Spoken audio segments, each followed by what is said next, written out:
Yeah, it's I had a friend who's really like MythBusters Top Gear, so just anything in that vicinity, and he's Canadian, so I'd have to hang out with him. And we'd watch Red Green after school, and I think that's what him recognizing you and anyone else. Just him. Okay. Well, if you brought Harold, maybe people would recognize it. If you do the group cosplay. Actually, yeah, this is a real quick question. What's the weirdest costume, how weirdest, the costume you least expected to see in a con in 2024 that's not red green? You had a hand up, yeah. Chris Chan? I mean, yeah, I don't know why we're back into Chris Chan being a thing.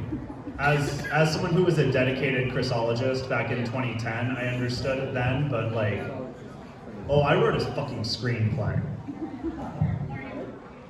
Yeah, that's a problem. No, yes? Considering it's an anime con, I saw some guys dressed as Call of Duty guys. As what? Like the Call of Duty mascot. That's weird. Yeah, yes. Lysol. Lars what? Lysol. Lysol? Like, you know, like the air freshener? Okay. Someone just dressed as Lysol, Oh, okay. I saw the Jack in the Box guy too. Oh gosh. I don't know if it's the weirdest, but Five Nights at Freddy's has taken over everything. I feel like there's a lot less FNAF now than there was 5 years Well, ago. the movie came out. Yeah, I think it's Yeah. related. Yeah, the movie's it's the dead cat bounce. Yeah. Yeah. Yeah, but that's an anime. That's an anime. Yeah, it's an isekai. I mean, I'd forgive you for, not being able to remember an isekai because, there are a million of them. But yeah, no, there's a vending machine isekai. The weirdest one I saw was Jeffrey Dahmer. I mean, I was surprised to see someone dressed as Moist Critical. No, I saw a girl dressed as. Yeah, the same person. Same person. And I saw 3 iotas from One Direct Priority, and I thought we all agreed to decide that anime never happened. But no, 3 people. So hi, if you are here because you think that this is a panel on D&D, it's not. If you're here for the Ash panel, congratulations. I love you, Max. You're also in the wrong spot. Right? We're not talking about Ash, right? No, we're not talking about No, wait. Fuck. I didn't practice for this, did you? No. That's okay, this is SacAnime, it's not like it's a real con. Hello everybody, I'm Max. I'm Thomas. And together we are the foundation for the eradication of Gen 5 Pokemon, because we need to just absolutely get rid of those fuckers once and for all. We had someone actually give that panel earlier in that room. They're not here. I think we scared away our fans. You mean more than usual? More than usual, I guess. Anyway, you can follow us on Twitter at 5th Gen, not PKMN. We're also on Twitch at 5th Gen isn't Pokemon, and a fuck ton of other stuff that's in that link that's definitely not a virus. It's how I stole Wario's apes. So we're going to talk to you about how Ash just can't catch fucking Pokemon because he's a goddamn loser. But before we do that, I think you need to talk. Oh yeah, you probably want the button. Yeah. Yeah, you can have the button. We should probably talk about, what a good Pokemon trainer is. And exactly, a good Pokemon trainer is not Ash. He's not even the best trainer here. It's Go. Go is obviously the best. Here's why. Legendary Pokemon, Ash thinks he can beat Mewtwo in a 1v1 Final Destination, no items, Fox only. Well, Go just captures a Suicune.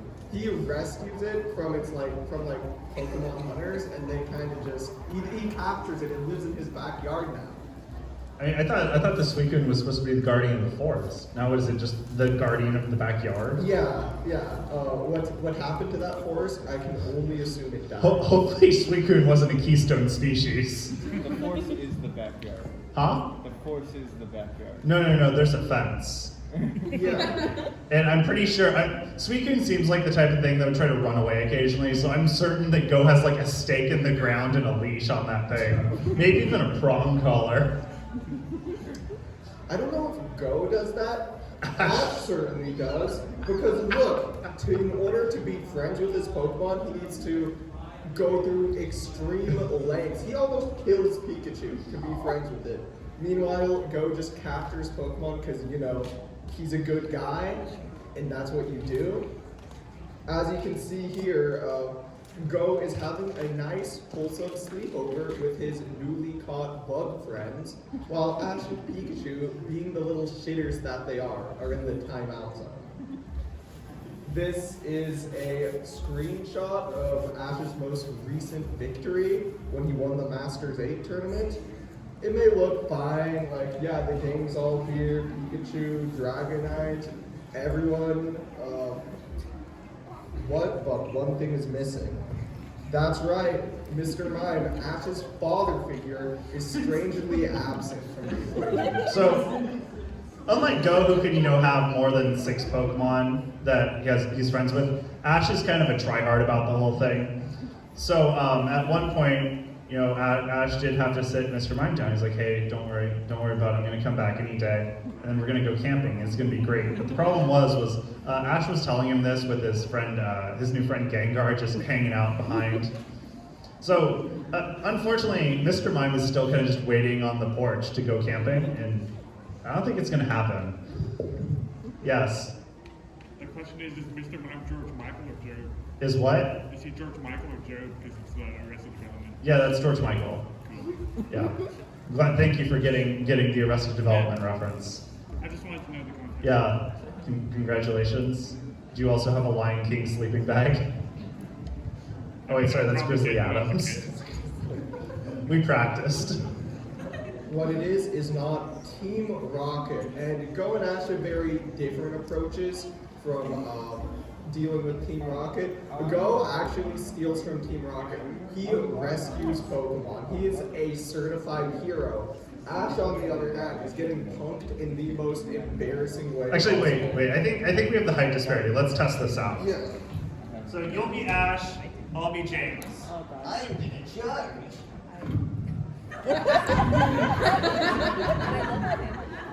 Yeah, I like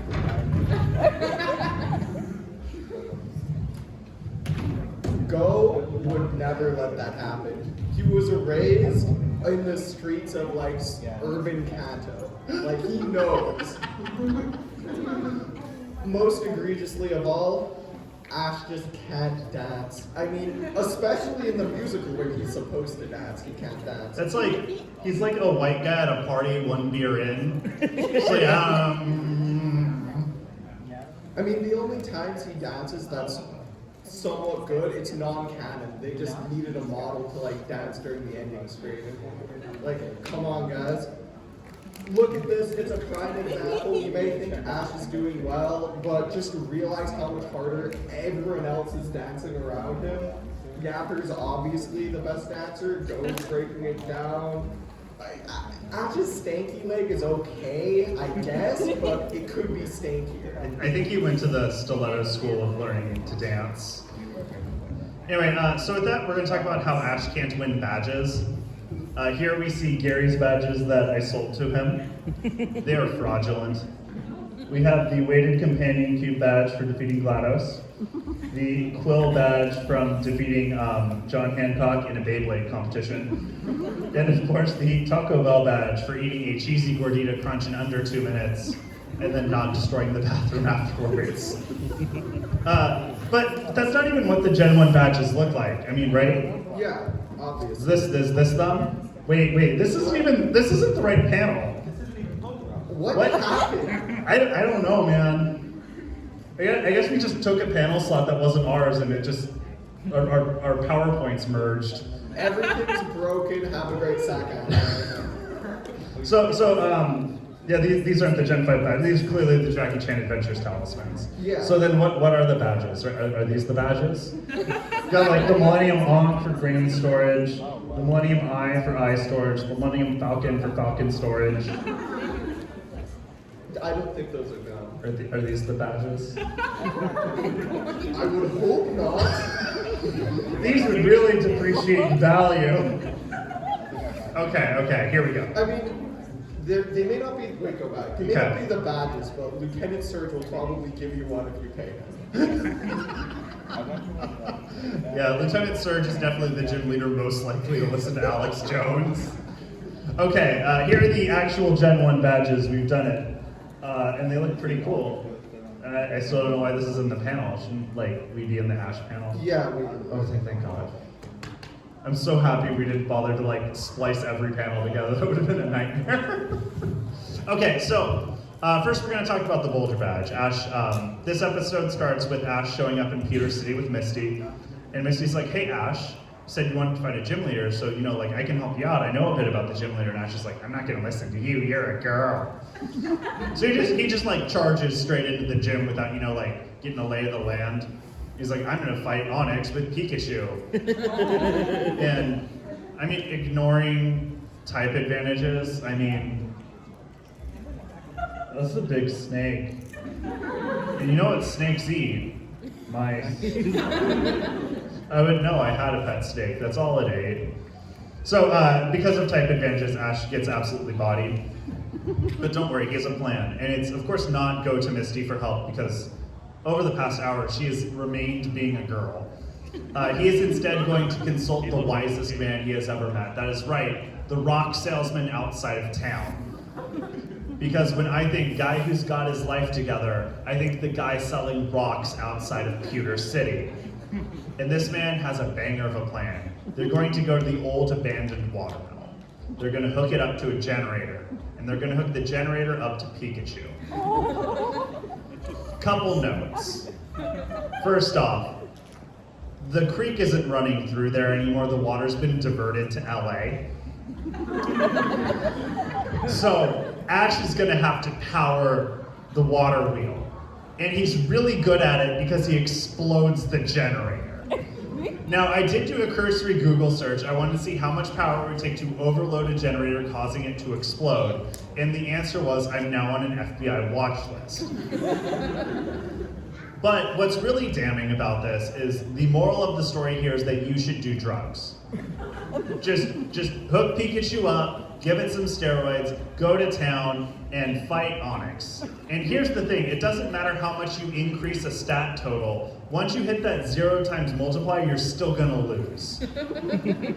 But here's the benefit. Pikachu did channel his inner PG&E and light the Pewter City gym on fire. And because of OSHA mandates, the sprinkler system in the gym went off, causing Onyx to get wet. And even though the match was over and Ash forfeited, Pikachu went, I don't care, and took advantage of the situation. Now, Ash leaves. Brock follows him, gives him the badge, and says he would like to join Ash on his journey. Brock, you have 8 children that you have just left in the care of a rock salesman. I'm not sure that's a good idea. Additionally, at 15, Brock is one of 8 gym leaders in Kanto. I gotta say, that sounds like a pretty sweet gig. I don't think I'd give that up to wander with a 10-year-old who beat me with a cheap shot.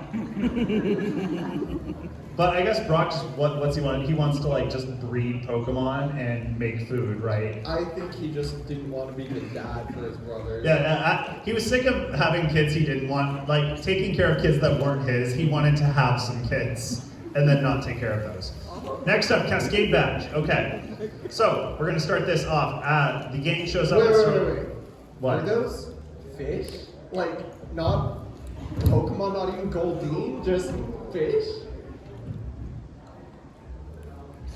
You don't need the pointer that close. I do. I really need to investigate this. It's an awesome species.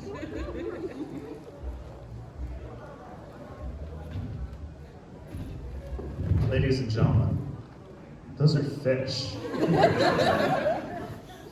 What's that say about the Pokemon world, where real animals exist, but kids still have posters of Rattatas in their room?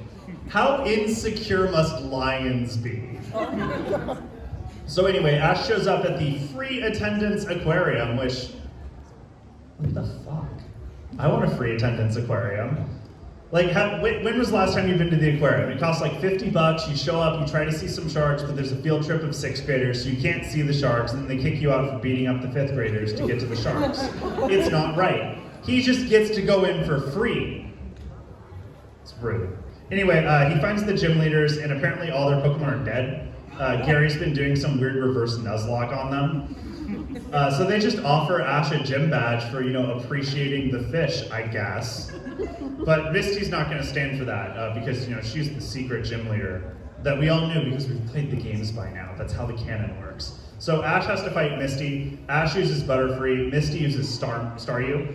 Butterfree uses Stun Spore to paralyze Staryu. Staryu jumps in the water, which cures it, an interaction I was unaware of existing in the games. It's fun because Misty shouts, "Staryu looks like they're in real pain," to which Ash replies, "How can you tell? It doesn't even have a face." Showing Ash is 1, unsympathetic to the plight of others, and 2, doesn't respect Staryu's pronouns. Anyway, the fight is interrupted mid-battle because Team Rocket has shown up. LA, not content stealing the water of Pewter City, is looking to steal all of Cerulean's as well. Pretty messed up. Anyway, Ash defeats them, and then they just give him the badge because, and I quote, "If he used Pikachu, he would have won." Ash didn't use Pikachu, he used Butterfree. Last I checked, that means he lost. And honestly, Yeah. I just kind of want to go. Can you take over? Because Yeah, I'm gonna go see some sharks. Put me in, coach. Yeah. The next badge is the Thunder Hi, everybody. badge. And who thinks Pikachu wins this one? He doesn't. Correct. Everyone's correct. In fact, Pikachu loses so hard, it's hospitalized and turns into a medical drama. Nurse Joy then approaches it like, "Hey, maybe your rat wouldn't get beat up enough if it used this stone and evolved." And Ash is like, "No thank you. I'd rather have Pikachu die than have it look different." So he declines on the stone. He's like, "Stone, not good. What's good? Drugs. Specifically, speed." And he kind of just gets Pikachu amped up on speed again, maybe gets out another generator. Time for the rematch. Pikachu's too fast, Raichu can't hit it. And quick attack just like this, I think it's probably a Gen 1 crit, because there's no way, logically, this should ever happen. And that's it, he wins, somehow. Where were the sharks? Not at this Max. I would have taken a Blaha from IKEA, honestly. Okay, next up we have the Marsh badge. It's been like 20 episodes, we've had a lot of filler here. Ash is doing the badges out of order, which is honestly fine, who cares? They show up at Saffron City. He is greeted as the 1 millionth visitor to the town. I've done a census report on Kanto. There's no way they've hit 1 million visitors. Maybe like 300, and that's double counting some people. Anyway, some cultural appropriators show up and like, "Hey, congratulations!" And then Ash gets to first base. And you're not gonna believe this, guys. It was Team Rocket all along. I know, it was a really good disguise. They got me too. Wait. How is that Jesse or James? I think that's James. How is James holding Pikachu? Okay, so here's the thing. So, Pikachu, electric rat, shocks people, rubber gloves, big plot point, blah, blah, blah, blah, blah. He is wearing the rubber gloves to hold Pikachu, makes sense. However, he's pushing Pikachu up against his body. So unless this is also like a rubber suit, Pikachu can totally get out of this situation at any time and is choosing not to. Pikachu understands, I also would like to get away from the twerp. Unfortunately for Pikachu, this weird little girl with psychic powers decides to save Ash and Co. and reunite Pikachu with his abusive owner. So the next morning they decide they're gonna go to the gym. There's a weird old guy in an Adidas tracksuit, which that's a lot of red flags. Wait, he was doing Squid Game before it was popular. Yeah, the winner of Squid Game's just outside Saffron City Gym for some reason. He's like, "Hey, you guys shouldn't go in there. That gym is full of psychics." And like, psychics aren't real. It's not like we got rescued by one last night. not gonna believe this. The gym, full of psychics. Ash decides to fight Sabrina. He loses, and like normal Pokemon Lost rules. This is traditional. Him and his friends are turned into dolls. Just how it goes. Those are the rules. Anyway, the Squid Game guy shows up, rescues them. He's like, if you want to beat Sabrina, you're gonna have to go to Lavender Town and get a ghost Pokemon, because he doesn't know Gen 1's glitch and ghost Pokemon aren't actually good against Psychic type. But whatever, man. He'll do it. This is a 3-episode arc to get the gym badge. It's not Ipsen. I know. Huh? I said it's not Ipsen. It's fine. Who cares? You're welcome. Are you just gonna call out all of my references when they're really like? BoJack Horseman speaks to me. It speaks to everyone with depression. Yeah, exactly.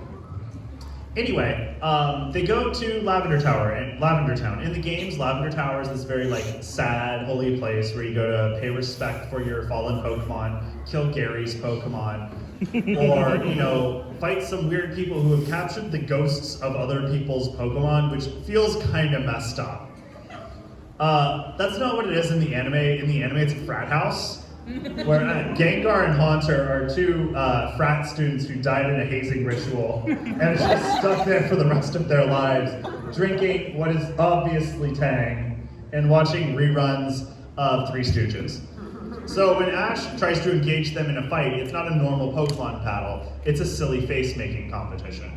And we all know what our parents said when you make a silly face, right? Say it with me. 3, 2, 1, you die! I don't think that's what they were saying. I don't either. I think that's weird. Anyway, Ash is a ghost now, but then they realize that that's not a good way to continue the series, so midway through the episode, they retcon it and Haunter brings him back to life. I would like to note, there are a lot of people they could have brought back to life. Martin Luther King Jr., Malcolm X. Anyone else pretty cool? Mecha Mewtwo. The big youngster, cool trainer Jake's Electrode. Exactly. But no, Ash. So anyway, Haunter now feels responsible for unleashing this sociopath back onto the world. So he decides he's going to accompany Ash to fight Sabrina. But when they show up for the fight, Haunter's not there. He's out playing golf. And the fight goes poorly. Ash loses again, and everyone is yet again turned into dolls, except Ash, because as a white man, he cannot be held accountable for his own actions. So he rolls back up to Haunter, and he's like, hey bro, where are you? And Haunter's like, don't worry man, I got your back, we'll do this next time. So they do. Haunter shows up, and when Ash says we're gonna fight Sabrina, Haunter takes that seriously. Haunter uses self-destruct on Sabrina. Haunter, being a ghost, survives. Sabrina, being also a ghost, survives. And Ash gets the badge for an attempted assassination against a high-ranking official of the Kanto government. Next, we have the Rainbow Badge. This one starts with Ash showing up in the gym, and he's told that no boys are allowed, and that just really gamergates him. So Ash decides, he falls down the YouTube rabbit hole and decides, I know what I'm gonna do. I'm gonna like my hero Steven Crowder, I'm gonna go in drag to the gym. And he gets inside, and since it's a gym, he just starts challenging all the girls to wrestling matches, and it never goes well for him. Anyway, Team Rocket shows up, yada yada yada, something about perfume, Ash gets a badge. I mean, do you really expect I'm paying attention at this point? But they still have to listen, that's the fun part. Soul Badge, this one starts with the fight against Koga already happening. Ash has Pidgeotto and Charmander out, Koga has Venomoth. You think, man, this is pretty good. Ash, 2 Pokemon with the type advantage, Koga, a bug. How do you think this goes? Spoilers! As we all know, the type advantages here mean that Venomoth wins. Anyway, at this point of the episode, it kind of dissolves into Psyduck just having headaches. Yes, if you were curious, this is the first episode that Psyduck has a headache. And what? So the show is saying Psyduck is more important than Ash. The show is saying Psyduck is more important than Ash getting a badge. And at this point in the episode, do you know what was more important to me than Ash getting a badge? Checking on my 401k. So I opened my IRA and I was like, oh, I don't know, I'll just like buy some ETFs while this is going on. And I found out most of the ones that claim to be like environmental, sustainable, good governance, they fucking aren't. Like, why do you have that many shares in ExxonMobil if you're an ESG? That's a lie. Anyway, Ash has a badge and I have to like look through my whole portfolio again. I don't even know, man. Volcano badge. Speaking of global warming. This episode starts with Ash and friends on Jeff Bezos' mega yacht. They arrive at Cinnabar Island to find it has been gentrified. In fact, there's only one hotel open, a local bed and breakfast run by this guy who's definitely not Blaine. And he doesn't even charge people to stay at his hotel. In fact, all they have to do is solve an escape room. I know what you're thinking. This sounds like the plot to Hostel. It might have been, but you know, Misty's good at puzzles, so it's fine. Anyway, Team Rocket show up, they mess up the bed and breakfast, Ash saves the bed and breakfast, and then you're not gonna believe this. That guy who wasn't Blaine, you know him? Who do you think he was? Not Blaine. Charles Manson. It was Blaine. I mean, honestly, yeah, Charles Manson probably based off of Blaine. Just saying. So, we've got a good team here. Ash is using Squirtle, Charizard, and Pikachu to Blaine's Charmeleon, Ninetales, Nidoking, and Magmar. With one job.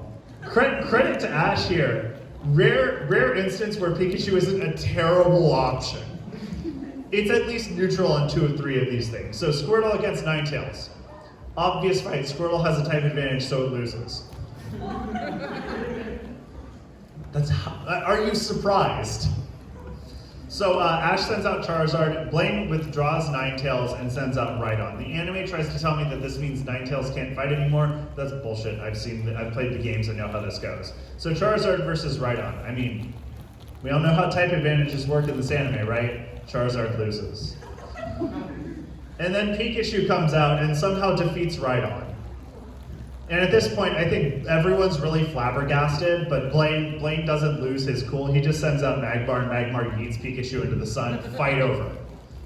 Blaine has said he is now retired from being a gym leader again. I'd like to know, can you do that? If so, I think you have to name a replacement. How long has Kanto been going without an 8th gym leader? That seems kind of weird. Imagine naming a replacement, Max.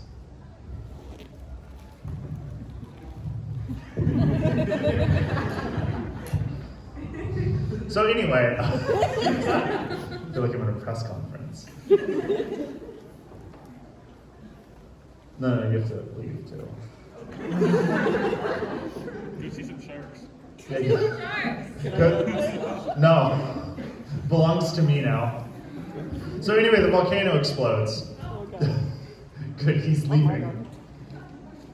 So with the volcano exploding, Ash, she's just seen that episode of Avatar where Aang fights the volcano. So he's like, oh, I can do that. I learned from the best. So Ash defeats the volcano, a thing that I guess you can do. And then he's like, hey, Blaine, you should give me the badge. I beat the volcano. It's called the Volcano Badge. And Blaine's like, that's not how it works. You know you have to fight the gym leader, right? You can't get a badge for community service. How many badges have you gotten for community service? We need to audit these things. Misty and Brock just leave. They don't want to be engaged. Yes. Were you just going to make that same joke? I was just going to say 3. 3? Oh, you're keeping track. You don't worry. I'm going to summarize the whole thing after. You don't have to actually pay attention. So anyway, Blaine does agree that was pretty cool though. So he will challenge Ash to a 1v1 Final Destination, no items, Fox only. So Charizard decides he's going to respect Ash just long enough to defeat Magmar, and Ash gets the badge. And then Misty goes, wait, why the fuck am I still here? And then remembers he owes her a bike. She's never getting the bike back.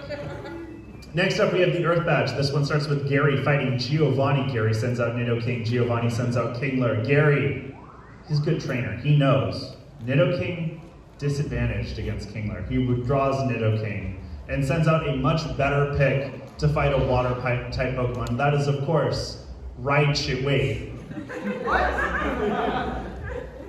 I think it's just a thing of Palatown.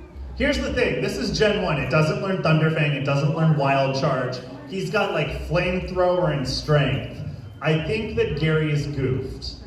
Except for the fact that Kinglish special stat is garbage, so he wins anyway. Nothing matters. Giovanni, obviously pretty tilted by the whole experience, just goes straight, I'm gonna send down my OC, and brings out Mecha Mewtwo to the fight. Fade to black, presumably Gary is dead.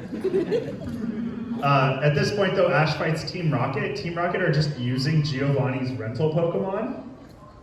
Like Giovanni's like, here, just use my Machamp, I don't care. Ash wins, but like, does it count? Oh, let's ask. So of the 8 badges, first we have the Bulger badge.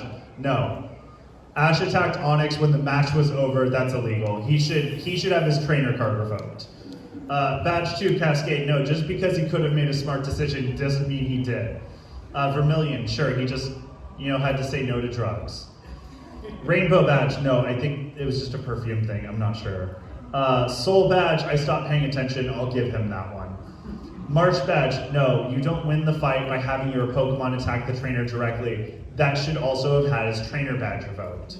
Volcano badge, yeah, he did win that. And Earth badge, no, just because you can beat Mango's little brother in Smash doesn't mean you're better than Mango in Smash.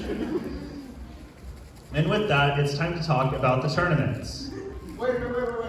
What? I'm a different guy, Rhombus. Oh, hello, Wallace. Would you like an audition to see if you can be a panelist with us? Yes, please, and make my day. Okay, come on up. You saved the sharks. Who is this new panelist? I don't know. Oh no.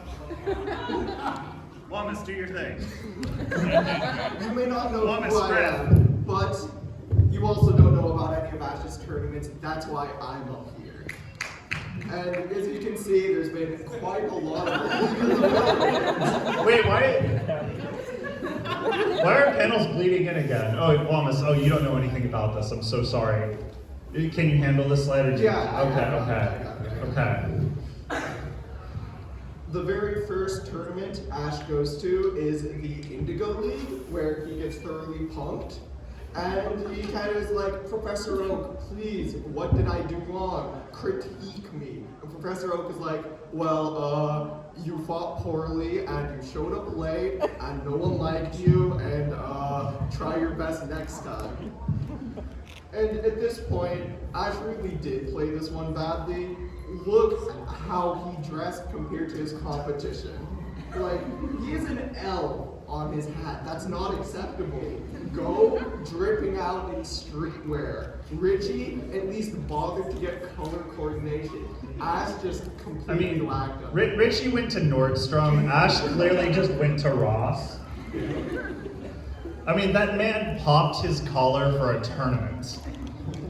The most formal event I could think of, short of a musical. You just don't do that. Just like how Ash went to the Orange League, and I would say he didn't beat Drake. He didn't beat that Drake. He beat this like discount Kmart Drake. So F-Boy Island Drake. Okay. Then the Orange League is less of an official sanctioned Pokemon League event and more of a tourist trap. You get badges by having snowball fights and sled races, and the badges are just shells they find off the beach and probably get their like little cousins to like glue glitter That on. looks like a hidden immunity idol from Survivor, I'm gonna be honest. Regardless, the Orange League doesn't count, didn't happen. He won this one, but it wasn't a league, it was one battle.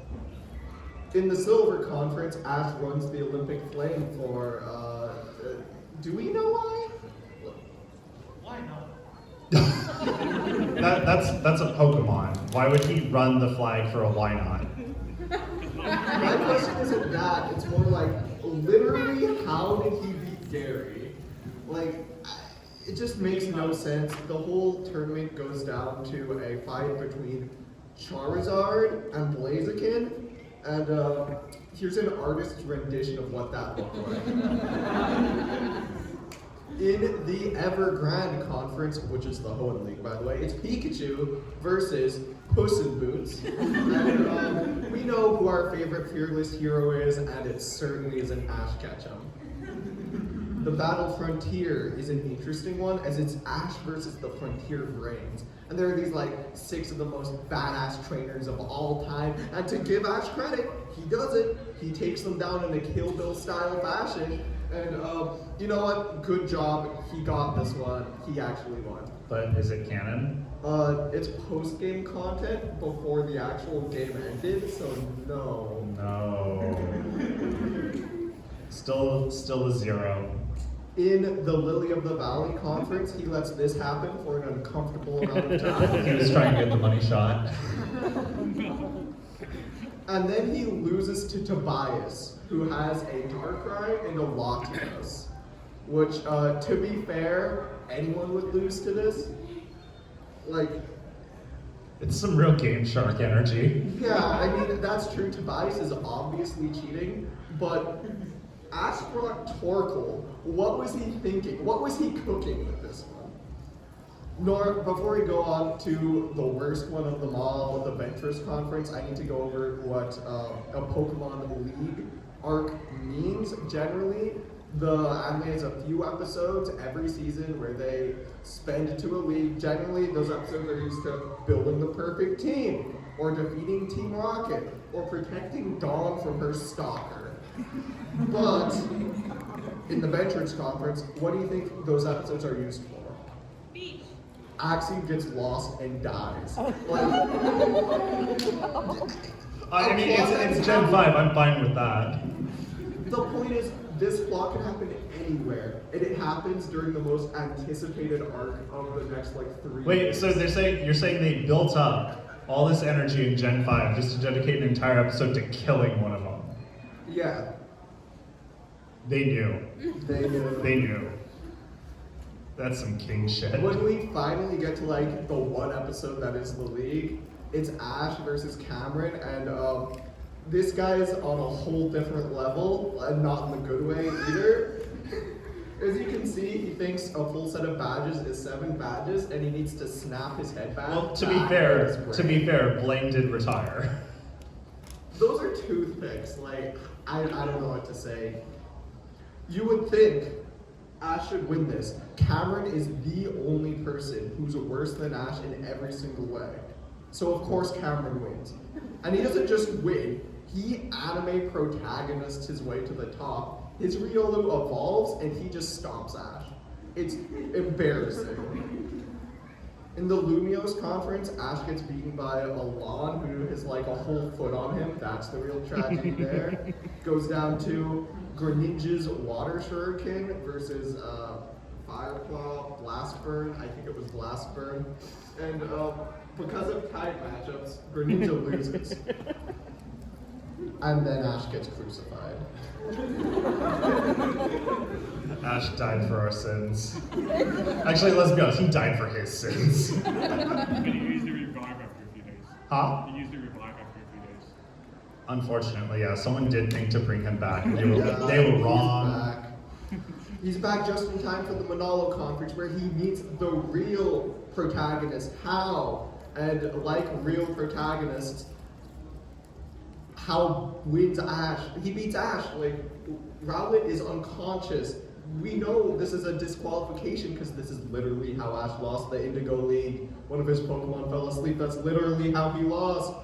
But in a shocking case of reverse nepotism, Hal's own grandfather was like, whoa, my grandson cannot win yet. I still need to be the man of the house. So he kind of changes some numbers, and Ash wins on a technicality. It makes no sense. We're down to the final Ash tournament. I'm excited. Starts off strong. Ash versus Steven Stone, the most powerful trainer he's ever fought so far. And Ash, he was like, hey, can I hook up my Icon Nano and like play me on music? And they're like, what's the harm of it? He plays it so loud, Steven's Pokemon can't hear him, and he loses. In Ash versus Cynthia, Ash asks Cynthia to step on his face, and Same. she's so disgusted she throws the entire match. Somehow, Ash has made it to the final round. It's him versus Leon, and they agree with the ref. One gimmick that's like, you know, one Mega Evolution, one Gigantamax, or one Z move. You can only use one of those. And Ash is like, okay, I'm gonna win fair and square with one of them. So Gengar gets big. And then Lucario Mega evolves. And then Pikachu uses a Z move. And Dracovic is some weird primal boner. And at this point you're thinking, oh, Ash misunderstood. He means one gimmick each. No, because then Pikachu Gigantamaxes and he wins. Cheater. It literally, yes. The ref was asleep. And despite his blatant cheating on stage, everyone loves it. I don't know why. Okay, yeah. There's Misty. You may wonder why Misty hangs out with Ash. She's young and an up-and-coming gym leader. Like, what's the reason? It's because he broke her bike and she needs it back. She just wants her bike. That's all she wants. Well, that's Misty. That was the first time. What about May? It's about May's bike as well. Wait, is that like his pickup? It must be Wait. one move. Wait, so breaking your girl's bike works? Yeah. I mean, it worked for him. Yeah, I think I'm gonna break some bikes on the way out. See how it goes. Yeah. At least Just stand there with it like, hey, join me on a 3-episode adventure. Are we still talking about breaking bikes? Yeah, we're always talking about breaking bikes. Like, what is the show gonna not do that? Yeah, with Dawn, he has an actual friendship, compassion. They high-five each other. They say, no need to worry. And, god damn it, did he break her bike? Where's the closest bike? We're gonna roll the fucking dice on this, buddy. We'll see how it goes. Serena, this time I promise, nothing to do with bikes. However, Ash does meet her and says, you're dressed like my mom, let's go out. This works too, somehow, and Ash doesn't treat the relationship the same at all. He re-gifts her a ribbon, and on the surface, that's not offensive. However, it was on Pledging Day, and during Pledging Day, the lores, you give a present to your Pokemon that mean a lot to you. So by giving Serena a ribbon, he's saying, you're my Pokemon, I owe you. And it's a re-gifted ribbon that he doesn't care He about. wins it in a lottery. He's like the 1,000th customer to like a shop, and they give him a ribbon. So 1,000th customer ribbon, 1,000,000th customer first base. Yes. Okay. And she obviously internalizes it because she incorporates it in her design, and then like they kiss and I don't know, Pokemon XY is kind of At least with Go, the friendship is wholesome. Ash is helping Go out of a Gulpin, fair play. They're friends. Of course, there's a reason why Brock stuck around for so many seasons, other than to like teach Ash everything Rouge V has to offer. Like I don't. There's a reason why. You picked Rouge V as your male influencer for the joke. No one here knows who Rouge V is. Do not. Just say Andrew Tate. There you go. I'm gonna fail the audition, aren't I? Yeah, Wampus, get your shit together. Well, the point of all of this is that out of all the choices Ash has, he chooses the Pokemon. Yeah! He can even choose Team Rocket, but no, he chooses the Pokemon. And wait, what the fuck is this? Yeah! So I guess here's the thing. Pokemon's trying to tell a compelling love story. But let's be honest, they're fucking shit out of it. So I'm going to tell you what should be a good love story, the greatest love story ever told. You know it, right? Yes. Because we have none here in the audience. So, I have to point a line. So, for those of you who are unfamiliar, Ranma 1/2 is a 1980 some fucking whatever man, harem anime. 89. 89, that's, yeah, thank you for telling us your birth year. About Ranma, Sayatoma, these are both Ranma, just in case you're unsure. Ranma fell into a well that lets him transition whenever he gets covered in cold water. I need to tell you that these are the same person. And I need to be very clear about this because I don't think many other people that are going to come up in this chart know that. So first up we have Akane Tendo. Akane's dad and Ranma's dad are both they're good friends. And you know what good friends like to do? Ruin their kids' lives. So they did arrange these two to get married. Unfortunately, they don't like each other very much. Akane thinks Ranma is a sexist pig, and Ranma doesn't tolerate women having opinions, so you know how it is. She does, however, know that these are the same person, which is pretty good. Next up, we have, wow, I forgot his name. Kuno, there we go. Tatewake Kuno, it's on here. I just don't have the names in order that they appear. Oh my god. Tatewake Kuno was really into Akane, but then he saw girl Ranma and he got really excited. And how can you blame him? She's adorable. He does not realize that boy Ranma and girl Ranma are the same person. In fact, he thinks that they are dating. Despite, again, never seeing them in the same room together because they're the same person. So he wants to kill Ranma to, I guess, open her up so she's single again. You know, normal stuff. Next we have Kuno's sister. It's literally the same thing. She's really into Ranma because he beat the shit out of her.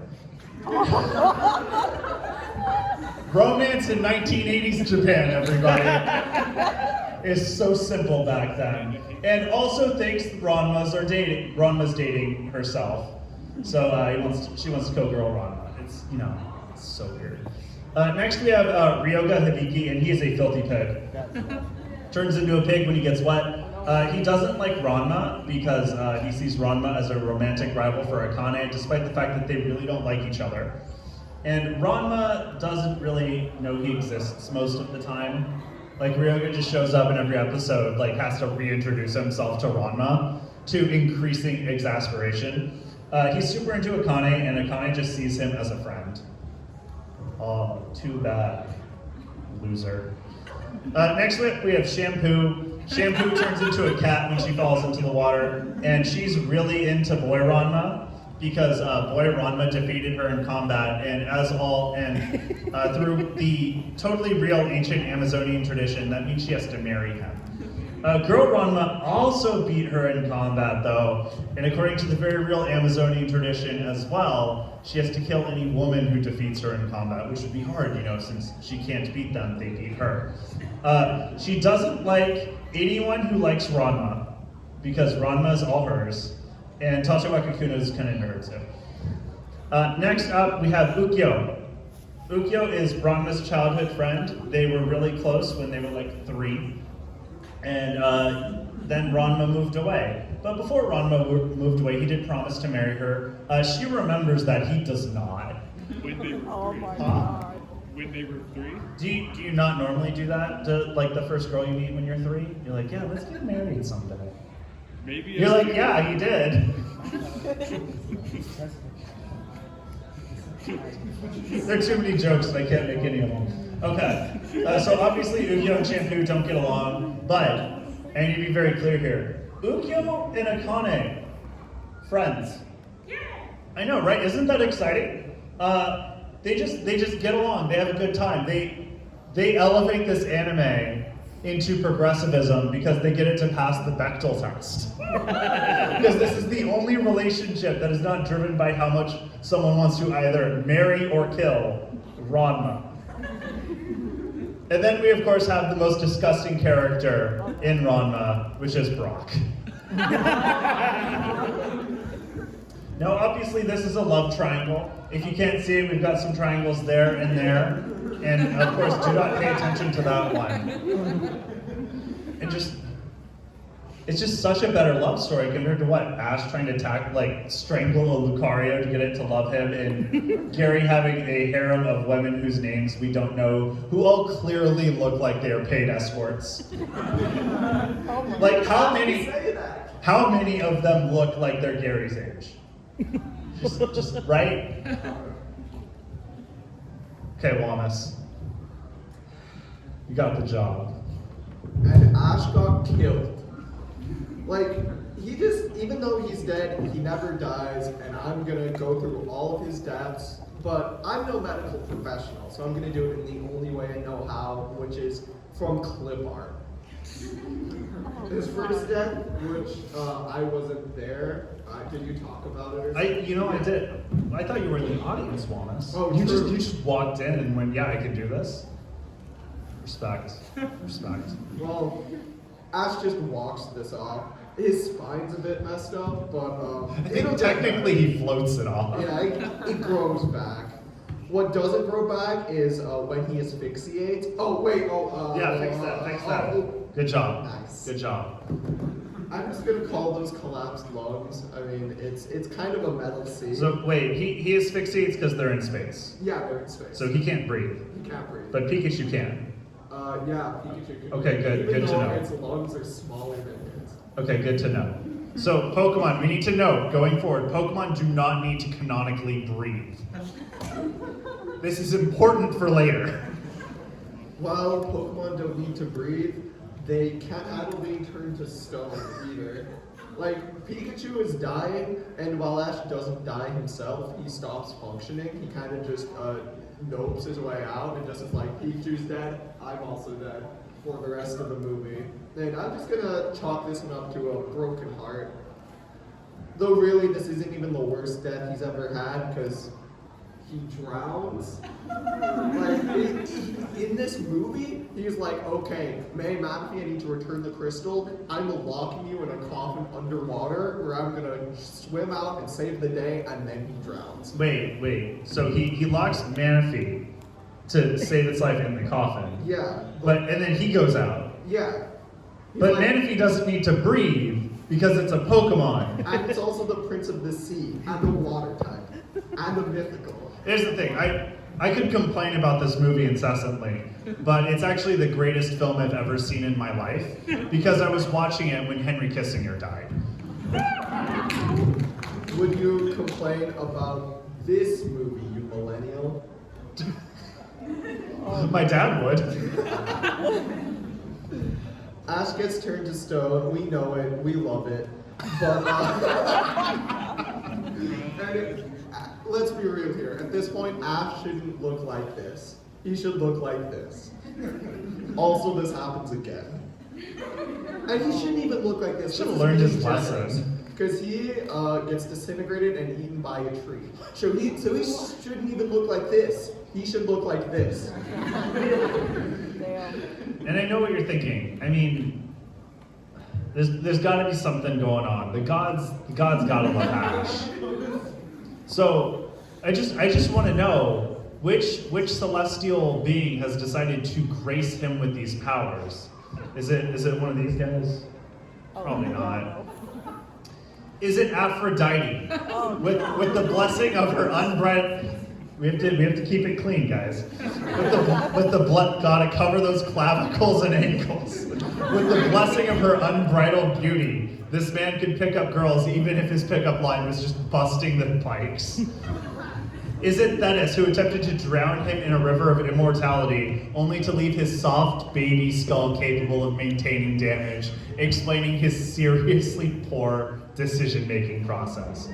Or is it Ichigo Sakura from the hit anime Bimbo Got Bamiga, something no one has seen, with her overflowing luck?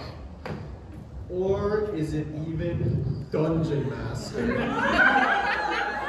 I don't know what Dungeon Master is doing and why he's like trying to get kids to like beat up but not kill his son. But that's a very he's a Pokemon dad. That's what he does.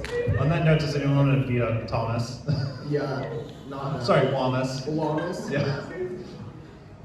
I think it's a lot simpler than that. I think he went to Anubis Market. Ash has saved a lot of money by dressing for less at Ross. So, yeah, this panel brought to you by Ross, I guess. And Anubis Market, big sponsors of Freakazoid Season 2. You saw how that went out. There is no Season 3. They had to do a clearance sale, and I think Ash just bought all of the Heavenly Blessings he got at a bulk discount. He also bought Mega Lucario while he was at it. He did. The one thing he didn't buy, though, was, of course, empathy. Because Ash is a sociopath. Episode 8, Path to the Pokemon League. Ash shows up to this one guy who is an unaccredited gym leader. Apparently, you can just set up a building and go, I'm a gym leader. As this man, AJ, does. He's from Oklahoma. You can tell by his accent. They don't really have a respect for authority there unless it's cops. So AJ's like, I challenge you with my Sandshrew. And Ash is like, well, I can kick his ass. I have 2 real gym badges. This guy's a fake gym leader. And Ash is bodied so devastatingly that Butterfree is hit by Dig. Yeah, apparently Dig's a flying type move now. That's how bad Ash was at this fight. So Ash and his friends decide they're just going to take a leisurely stroll around AJ's training compound, where he's teaching militia how to withstand the government and creating weird contraptions to put his Pokemon in, because I guess all 12-year-olds are geniuses for some fucking reason. So here we have Sandshrew strength training after taking a swim, because AJ thinks that if you just keep trying to throw your Pokemon in water, they'll build up a water immunity. Much like my friend Rio thought that if he bred his dragon Pokemon with ice Pokemon, they would have an ice resistance. It's not true, Rio. I kicked your ass with the Jinx. Anyway, while this is happening, Team Rocket kidnaps Sandshrew, thinking it's Pikachu.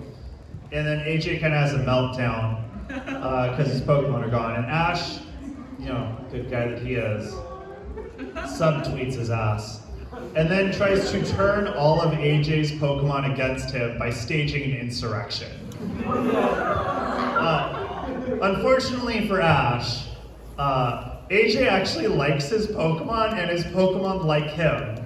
So nothing bad happens. And unfortunately for, I would say, Eric, Presto, and Sheila, they're pursued by Bobby. Which episode of Pokemon is this? What's the number? Episode 27.5. Oh, okay.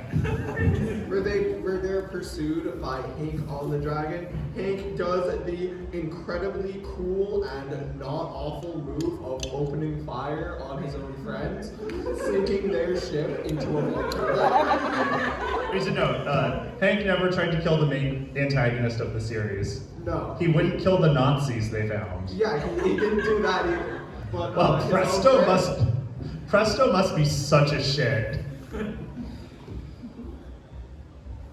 Real sociopath behavior from Ash Ketchum there. As he's shooting down May and Max in a flaming ship. Anyway, episode 20, Bye Bye Butterfree. This episode starts with the gang on a nice, relaxing hot air balloon ride, where Brock Drew Tate decides to start shouting loudly pickup strategy at Butterfree, so Butterfree can finally get his dick wet. Unfortunately for them, Team Rocket shows up and they're going to reboot their favorite Discovery Channel series, Deadliest Catch. I have realized since making this slide, Deadliest Catch was never canceled. It's still going on. What? Season 21, bitches. Anyway, so with this, Butterfree has to save the day through the sheer power of horny. And then Ash decides he has to let Butterfree go because this is Butterfree's best chance at like securing a girlfriend. So Butterfree just leaves, and Ash is really upset because he has to let one of his favorite Pokemon go so it can live its own life. And that would be sad, right? If he didn't try to trade it to this fucking guy 6 episodes ago. Wait, that guy, why is he dressed for a musical on a cruise ship? Yeah, the dress code's clearly trash. Ash has a pop call. He knows to dress for the occasion. So this guy going above and beyond and has the most evil mustache. Dude literally goes up to a 10-year-old kid and is like, did you know that you can trade Pokemon? You want to trade some Pokemon with me in my van out back? And Ash is like, let's do it. He literally is like, hey kid, want to see my Raticate? It knows Hyperfang. Anyway, yeah, Ash trades Butterfree for Eradicate, not even a rare Pokemon. Like, so don't give me this, you care about Butterfree shit. You were trying to get rid of him and you finally had an opportunity. This isn't even the worst flying type he's done this to. His Pidgeotto, which at this point is a Pidgeot, evolves, protects a few birds, whatever, and he's like, you know what? Don't be with me now that you're useful. Help the other birds. Go be the guardian of the forest now that Suiku's gone. Someone needs to take the job. Don't worry though, we'll come back for you. Don't worry, we'll come back. The one thing we'll do is come back for you. Well, after they get the GS ball, did Yeah. they ever get the GS ball? They give it to Kurt. That's Like, not as a Professor. side mission. They just give it, they're like, we don't want to do this plot. Hey, old guy, can you do it? So I think then he hasn't fulfilled the promise. Yeah, he hasn't at all. Yeah. It's messed up. He basically abandons Pidgeot. Again, Like, it's gone. if he hasn't given the ball to Professor Oak yet, he hasn't finished the mission. He doesn't have to come back to Pidgeot yet. Pidgeot disagrees. He comes back and saves him in the very final episode. It saves him. He was gonna lose Pikachu to Team Rocket, and that would have been it. Pidgeot comes, saves him, and how do you think the episode ends? With him looking into the sky with Pidgeot? Wait, what? I guess he just abandons it again off screen. Next, we have one of the most infamous episodes of Pokemon. That is, of course, Electric Soldier Porygon.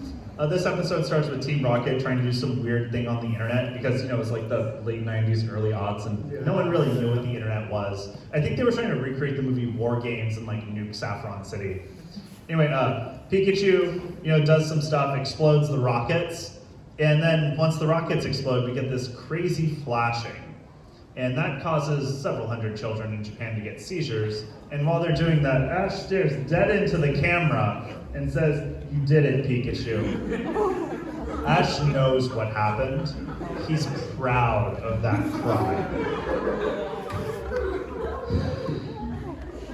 He's also proud of treating Brock like shit. I mean, literally, he's like... Well, to be fair, if Brock is Andrew Tate, he should be treated like shit. Yeah, he's like, I get the coat, Charmander gets the coat, you get nothing. You're sick, why aren't you out cooking me soup? Like, Yeah, I don't even know why he stays around with Brock. Like, I don't even know why Brock tolerates that, if I'm being honest. I don't know why his Pokemon tolerated. You know that Charmander he saved? Well, he saved it only to release it in a sinking ship. Like, because type matchups, I guess, but it's just messed Maybe up. he's hoping the fire will dissolve the water into steam. He learned from AJ, and he's like, maybe if it gets its tail wet, it'll evolve. It canonically dies.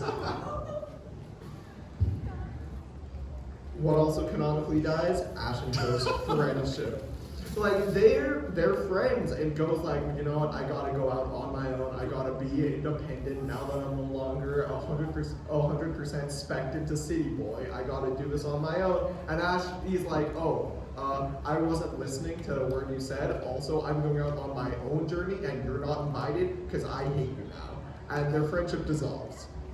Which is sad, because they used to be real close. This even happens with Pikachu. He lets Pikachu guest in everything. Like, I wouldn't send my Pikachu to star in Boruto. Or I forget that game's name, Norm Macdonald. Like, say what you want about your favorite 2003 Canadian comedian, but I 100% wouldn't trust my Pikachu with the Critic. Or Pico Taro. Like 3 people, I've seen Jay Sherman. Not to mention all of Ash's egregious use of blackface. Can we cancel him already? So anyway, Ash is a jerk who has not amounted to anything in his life and is a serial animal abuser. To me, that screams villain. So, if Ash is the bad guy of Pokemon, it only stands to reason that the good guys are Team Rocket.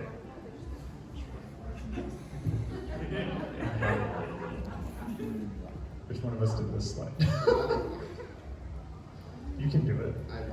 Okay, cool. So, Yeah, so Ash, as you can tell, he has to go through a lot of like weird shit with the Pikachu to make Pikachu like him. Like, get him beat up and then bike him in the ring without a cover. He doesn't treat him well. He ties him up with dental floss. That's so rude. Team Rocket, they'd be much better to Pikachu. I mean, look at this glove they catch him with. That's the finest silk. It's very cushioned. Pikachu's screaming with pleasure. Unlike this, where Pikachu's clearly uncomfortable and disinterested. Like, have you tried wrapping dental floss around your finger? That is not comfortable.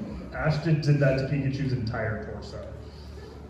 Next up, we have this cage. It's built with a good size that Pikachu can, walk around, stand up, lay down. It's a good crate size for Pikachu. And then, of course, there's this net, which is just the softest material ever. Look at Pikachu's excitement. That is not its tail. So, Team Rocket, at this point we all know they're the heroes. And so we're going to go over a bit of their various exploits. Mainly how they helped a Ditto out. This Ditto couldn't transform properly, and to give Team Rocket credit, they helped it out. They're like, you know what, we're going to help you. And in fact, after we help you transform perfectly, you're going to become a Dragonair. And the boss is going to be so impressed that we gave him a Dragonair. We're going to get promoted. I don't know what their game plan, what the long plan was on that. Well, to be fair, it could evolve into a Dragonite at any time. It's a Ditto. That's true. I guess they were just planning on keeping the charade up until the end of time.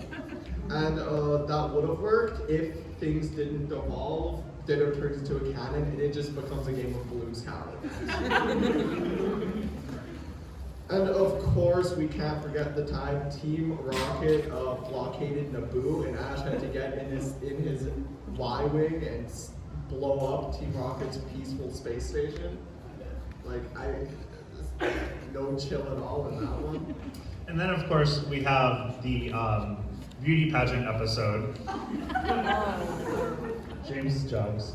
Where, for some reason, Brock, I don't even remember much of what's going on, but Brock is one of the contestant judges. And whatever the plot of this episode was, I think we could all agree, the better plot would have been following Brock around until he kidnapped one of the judges to replace them on the panel, because we all know that's what happened. Replacing a panelist, eh? I know nothing about Yeah, that. Wamus, I'm sorry, that Thomas guy, he sucked. I gotta say, big disappointment. Glad to have you on board.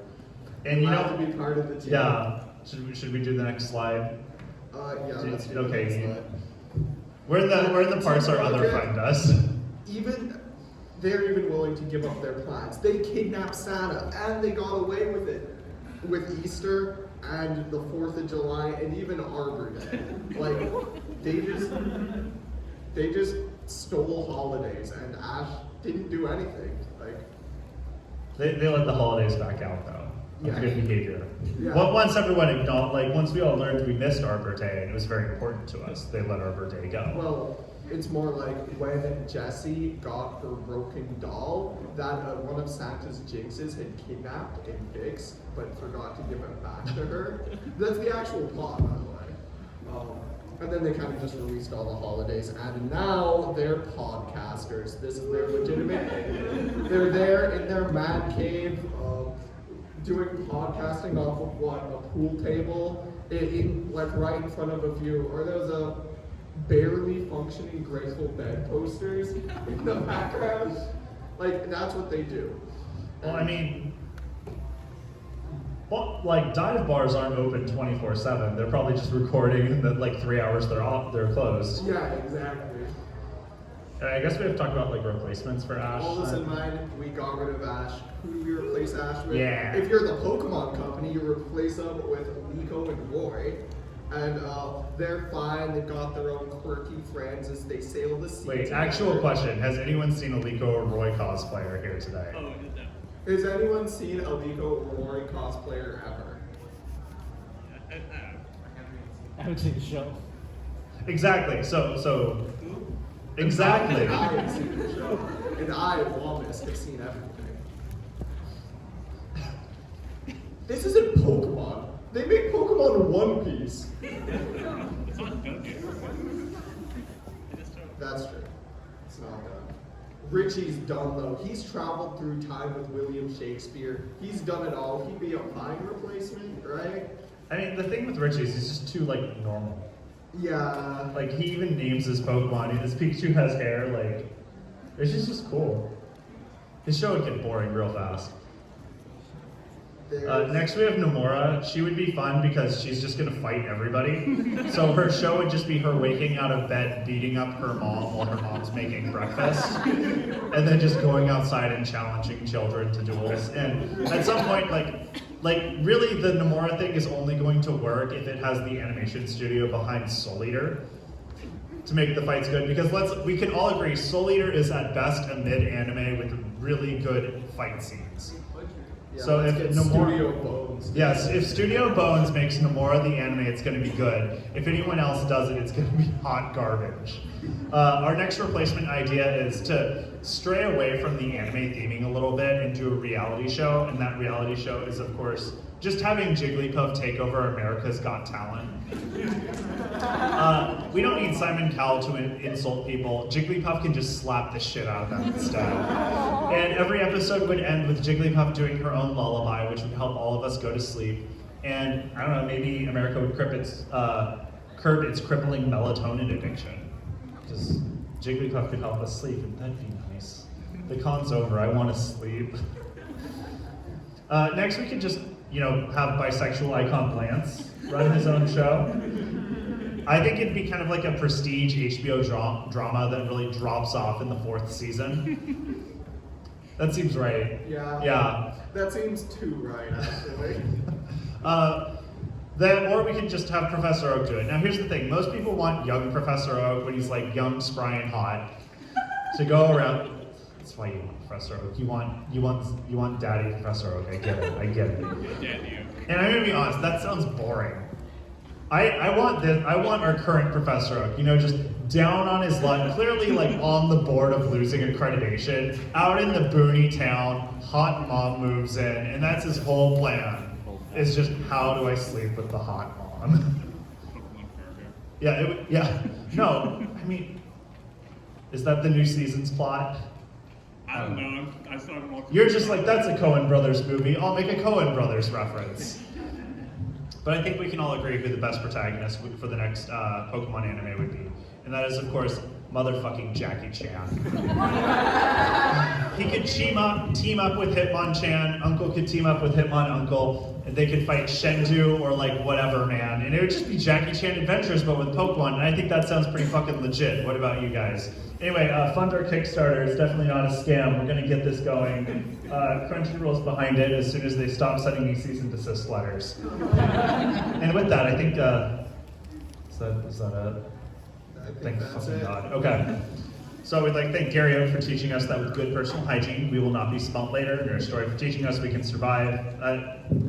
Teaching us universal healthcare is good. Not Officer Jenny, fucking ACAB. And SacAnime for being close enough to my apartment so that I don't need a hotel room if I want to do a con. But not reimbursing me for doing panels at a con. And thank you for scanning the QR code and checking out our Yes. history. And also thank you for going to my trivia night tomorrow at Dad's Kitchen every Monday at 6. I'll plug myself, I don't give a shit. My dog will be there. She's real cute. Thank you. We'll be answering It's how I fund my trivia habit. My con habit. Okay. What are the questions we have for the remaining? Yes, not Sasuke. Kakashi, what the fuck do you want? I don't remember. Oh yeah, you need to add an Ivy slide. Huh? Ivy? An Ivy slide. I'd be like Soul Calibur. Like Professor Ivy? Or? You mean Professor Ivy or a different Ivy? There's a lot of Ivies here. Oh. He's the expert, don't ask me. Yeah. The one that Ash walked around with Clement. That did happen. Okay, well, I'm gonna skip the fuck out. Kakashi, you're my panelist. Coward. Yeah, you're up here.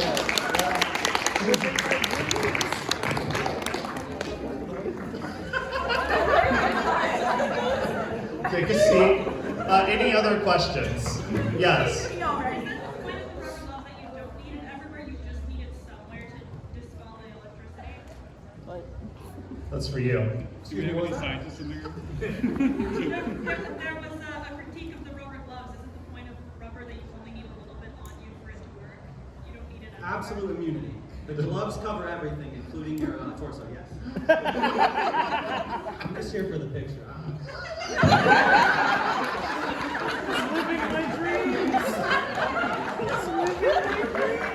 I've wanted to run a panel for like 30 minutes. What is this? Yes. Kakashi's friend. Can you stop stealing the show? No. No. I don't think I can.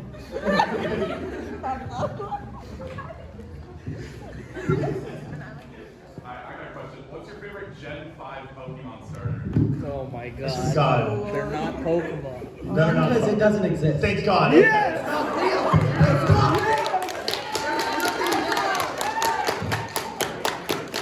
Official host now. Will you remember me when you get famous off of this? I'm already. Wait, you think we're famous? 150 subs, bro. You got this. I've got 130. Not anymore. You're famous now. Thank you, Dad. Everybody subscribe. I'm plugging him. Yes. Thank you for plugging me at my own fucking panel. I'm just more notorious, bro. I don't know. Yeah, no, yes. What's your problem with Gen 5? Yeah, get the other panel. Open the other For one. this. You've opened the can of worms. Open the other one. That one tattooed. Oh lord. Okay, you can just get the fuck out. Open the panel. We got like 10 minutes. Speed run. So what's your question while I just kind of skim through this? Oh, what's your favorite Gen 1 Bulbasaur. Because in Gen 1, Bulbasaur has a consolidated special stat, so it's actually the best.